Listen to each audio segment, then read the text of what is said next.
The arrest had been public and humiliating. It happened on a warm spring afternoon in downtown Atlanta.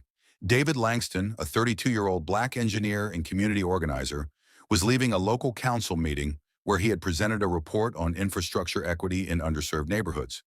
As he walked to his car, a patrol cruiser abruptly swerved to the curb. Officer Brent Holloway, a white officer with a long record of aggressive policing complaints, stepped out and demanded ID. "For what reason?" David asked calmly but firmly. "You fit the description," Holloway replied with a smirk. No elaboration, no report of a crime. Moments later, David was handcuffed, shoved against the car, and paraded through the street as pedestrians looked on. The charge? Obstruction of justice and resisting arrest. No video surfaced from the officer's body cam, which Holloway claimed was malfunctioning. But what Holloway didn't realize was that David had just left a government building with extensive surveillance coverage and was mic'd up during his council presentation, with the mic still recording everything when the incident occurred. When the case went to trial 6 months later, Officer Holloway sat proudly at the prosecution's table. He appeared smug, confident that the court would side with his word. After all, they often had before. David, meanwhile, opted to represent himself with support from legal advisors and an unwavering belief in the truth. As the prosecution presented its flimsy case, citing only Holloway's written report in his verbal testimony, David listened quietly, taking notes and refraining from interruption. Then came his turn.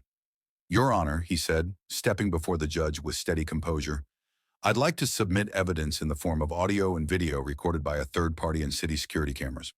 He played the audio first.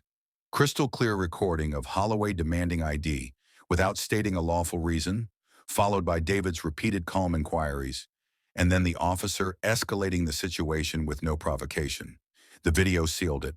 Security footage from the city council building showed David walking peacefully to his car.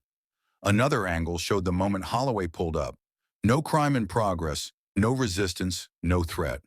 The entire altercation unfolded with David's hands visible, his body language passive. The courtroom fell into stunned silence. The prosecutor shuffled papers, visibly uncomfortable. Holloway's smirk vanished. The judge, a fair but firm woman known for her impartiality, narrowed her eyes at the officer. "Officer Holloway," she asked, "were you aware of this footage at the time of your report?" "No, Your Honor," he stammered. "Yet you wrote in your report that the defendant became combative and attempted to flee. This footage shows neither." By the end of the proceedings, the courtroom was no longer just hearing a trial. It was witnessing a reckoning. The judge ruled in David's favor, throwing out the charges and calling for an internal investigation into the arrest. She concluded, "This court is deeply concerned with the conduct exhibited by Officer Holloway. The integrity of our justice system depends on accountability." Outside, cameras and reporters waited. David addressed them briefly. "I'm not here for vengeance," he said. "I stood up because I could, but so many others can't. What happened to me is part of a pattern. This time we caught it. This time truth had backup." In the weeks that followed, Holloway was placed on administrative leave pending review, and the city council reopened its oversight board for complaints against police misconduct, largely due to public pressure ignited by David's case.